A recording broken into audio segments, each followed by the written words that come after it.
dans le Discord sur nouvelles recherches des mélanges d'additifs alimentaires associés à une augmentation des risques de diabète de type 2.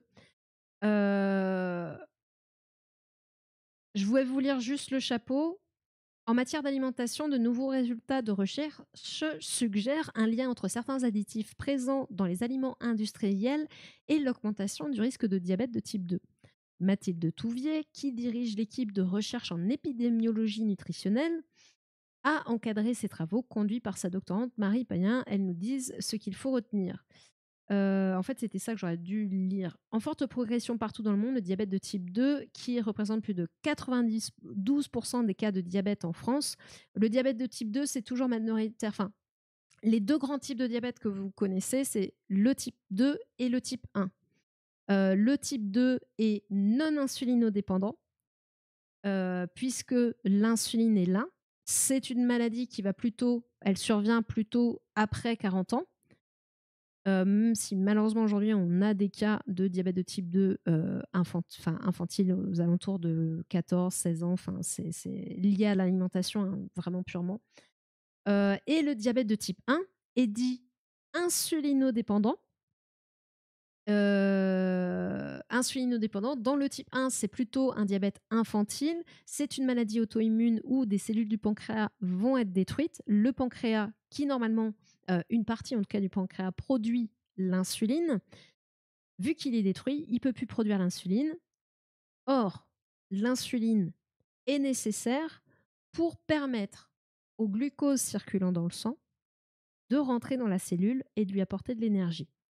Donc, si vous n'avez pas d'insuline ou que l'insuline ne marche plus, entre guillemets, elle est là, mais elle n'arrive plus à faire rentrer le glucose dans les cellules, eh ben, le glucose, il va rester dans le sang. Donc ça, c'est pas bon. Ça s'appelle l'hyperglycémie. Et c'est pas très bon. Hein. On donne souvent l'image que ça fait un peu comme si vous avez du caramel dans le sang, donc pas tip top. Et en plus de ça, vos cellules, du coup, n'ont plus d'énergie, puisque la clé, qui est l'insuline, ne fonctionne plus ou n'est plus là. Donc voilà, donc c'est les deux grands types de diabète que peut-être vous connaissez. Et la grande majorité, parce que 92% des diabètes en France, c'est aussi un chiffre à peu près 90% qu'on va retrouver à l'international. Et les diabètes de type 1, c'est quasiment tout le reste. Même si vous avez quelques diabètes qui sont un petit peu plus rares, mais qui existent. Un peu plus rares, oui. Après, voilà, vous avez aussi le diabète de grossesse ou des choses comme ça, et d'autres types de diabète plus rares. Donc, le diabète de type 2, Maski, du coup, c'est le non-insulinodépendant.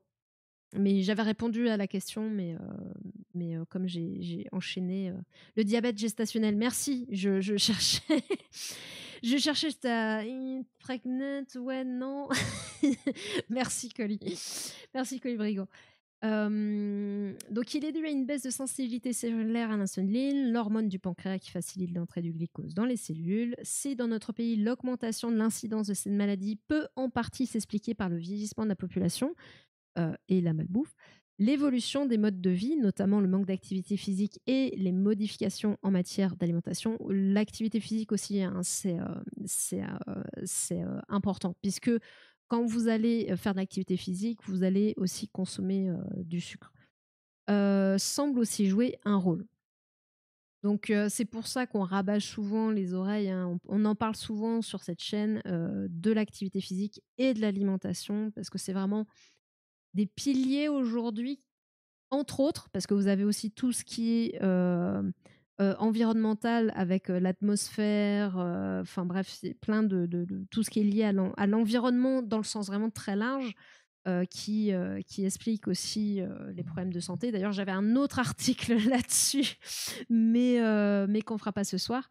Mais c'est vrai que si déjà ces deux piliers-là, on arrivait à faire quelque chose, que le diabète de type 2, typiquement, c'est l'explosion des cas de diabète de type 2 au niveau mondial, hein. C'est considéré comme vraiment une pandémie au niveau mondial, le diabète de type 2.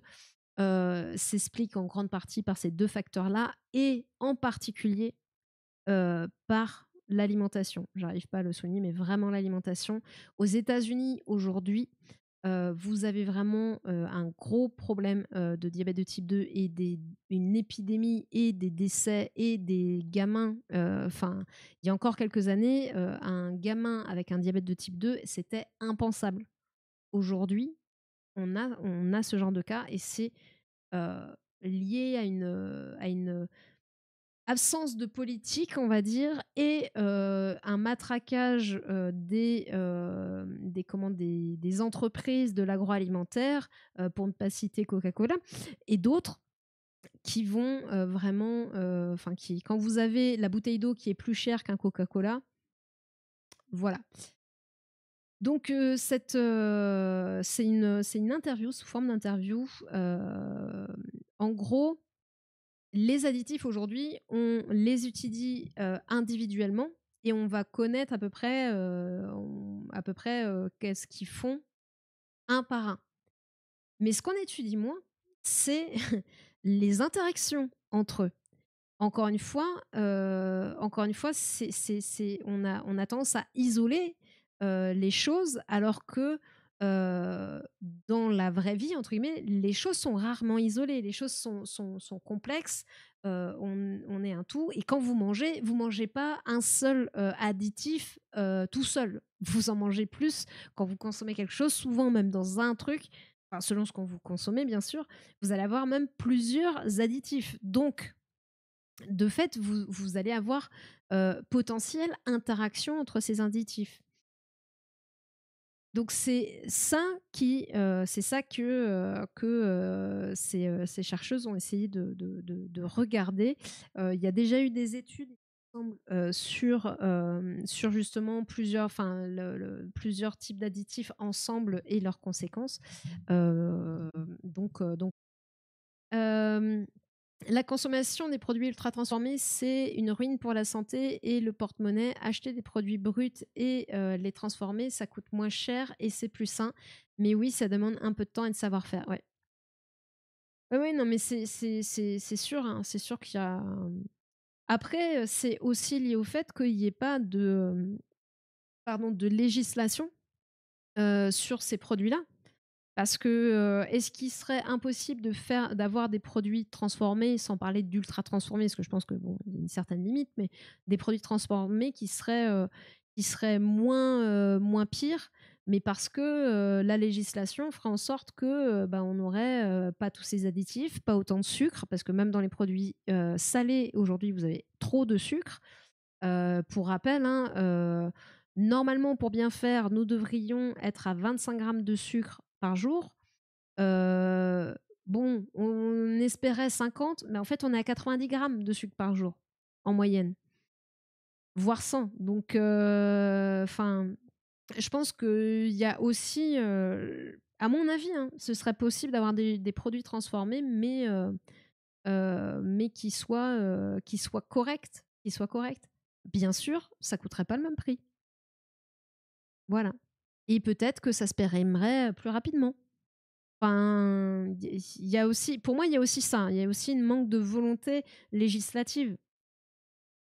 C'est ce que tente de faire le Nutri-Score, mais comme son affichage est pas obligatoire, oui, on a un problème d'obligation du Nutri-Score et en plus, alors j'ai pas vu de nouvelles par rapport à ça, mais aux dernières nouvelles, le Nutri-Score avait été, revu et modifié et depuis, je crois quasiment 1 an et demi ou 2 ans, il y a le truc, il est prêt à être, signé, à passer et là notre dernière ministre qui prend le truc, à la volée, hein, puisqu'elle vient de débarquer, avec, le nouvel gouvernement Bayrou, mais le truc est prêt depuis un moment. Il demande juste à être signé pour être mis en place et en fait, elle ne l'a toujours pas signé, en tout cas aux dernières nouvelles. Je ne sais pas si ça a changé depuis. Parce que: «Ouais, mais pour les produits laitiers, ceci, cela, pour les boissons, je sais pas quoi», enfin bref. Voilà, voilà, et de toute façon, le Nutri-Score, même s'il n'est pas obligatoire, c'est quand même pas mal de l'avoir, c'est mieux que rien. Ça ne fait pas tout.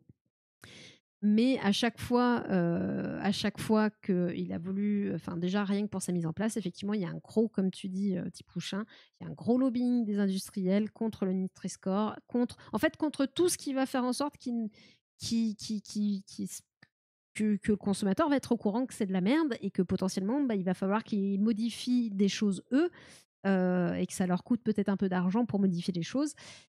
Enfin bref, c'est la bouffe, hein, c'est vraiment un sujet de fou, hein.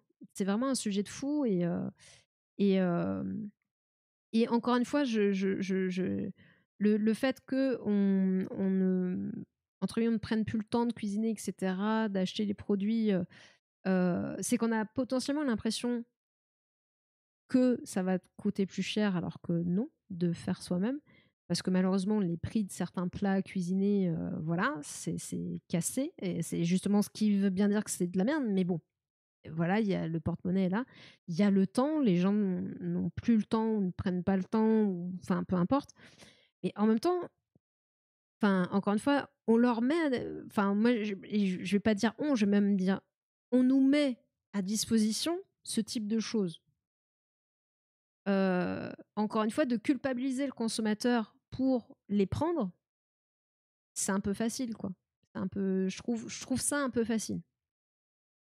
À partir du 14 mars 2025, acteurs économiques en danger ont 2 ans pour mettre à jour. Résumé, nouveau Nutri-Score. Donc il a été mis à jour, OK, il y a un mois, OK. Ouais, ça a dû passer, pendant enfin 14 mars, je me faisais opérer de l'épaule, donc donc du coup, ça devait être dans la période où j'étais déjà un peu, déconnectée, de ça. OK.